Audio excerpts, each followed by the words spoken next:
એક ગામ હતું. ગામની અંદર બે મિત્રો રહેતા હતા. બંનેની મિત્રતા ખૂબ જ પાકી હતી. સમય જતાં બંને મિત્રો એકબીજાથી છૂટા પડી ગયા. એક મિત્ર દૂર દૂરના શહેરમાં જઈને વસવાટ કર્યો, જ્યારે બીજો મિત્ર પોતાના ગામમાં જ ખેતી કરવા માંડ્યો.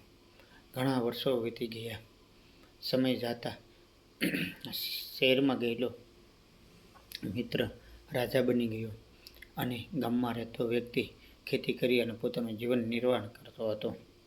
એક દિવસ ખેતીમાં રહેલો મિત્ર તેમની પત્નીને કહે કે મારો મિત્ર જે રાજા બની ગયો છે તેમને મળવા માટે મારે જવું છે. તેમની પત્ની કીધું કે આપણે રાજાને મળવા માટે જઈએ તો આપણે તેની માટે કંઈક ભેટ સોગાદ લઈ જવી જોઈએ. તેની પત્નીને કીધું કે આપણી પાસે તો કશું છે નહીં, આપણે શું લઈ જઈએ રાજા માટે. ત્યારે એની પત્નીએ કીધું કે આપણી વાડીમાં સકરિયા જે છે એ સકરિયા આપણે રાજા માટે લઈ જઈએ. ખેડૂત પોતાની ખેતરે જઈ સકરિયા કાઢી સકરિયાની પોટલી કરી અને તૈયાર કરી. બીજે દિવસે ખેડૂત પોતાના મિત્ર રાજાને મળવા માટે સકરિયાની પોટલી લઈ અને નીકળી પડે છે. રાજાને સંદેશ આપવામાં આવે છે કે તમારો મિત્ર તમને મળવા માટે આવ્યો છે. રાજાએ પોતાના ભર દરબારમાં મિત્રને બોલાવ્યો. મિત્રને ભેટી પડે છે અને રાજાનો એ ખેડૂત મિત્ર રાજાને સકરિયા આપે છે. ભર દરબારની અંદર એ પોટલી ખોલવામાં આવે છે અને પોટલીની અંદરથી સકરિયા નીકળે છે. રાજા એ જોઈ અને ખૂબ ખુશ થઈ જાય છે. તે તેના પ્રધાનને આદેશ આપે છે કે મારા મિત્ર મારી માટે સકરિયા લાવ્યો છે તો તેમને હજારો સોનામોર આપો, હજારો સોનામોર આપો. આ બધું ત્યાં બેઠેલા દરબારીઓએ ખૂબ શાંતિથી જોયું.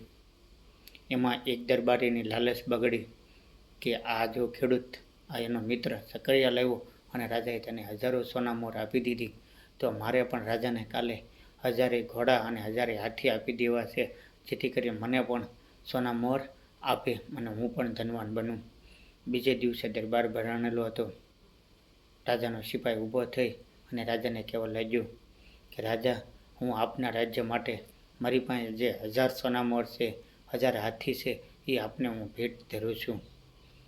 રાજાને આશ્ચર્ય થયું અને રાજા વિચારમાં પડી ગયો. પણ રાજા હતો એને તો બધી જ ખબર હોય. રાજાએ મનમાં વિચાર આવ્યો કે આ સિપાઈ લોભી છે, આને સોનામોર જોઈએ છે. એટલે રાજાએ તરત જ આદેશ કર્યો એના પ્રધાનને કે પ્રધાનજી, આપણે જે લાખો અને હજારો સોનામોરની બદલે જે સકરિયાની પોટલી લીધી છે એ આ સિપાઈને આપો. એ સકરિયાની પોટલી લાવવામાં આવી અને આ સિપાઈને સકરિયા આપવામાં આવ્યા.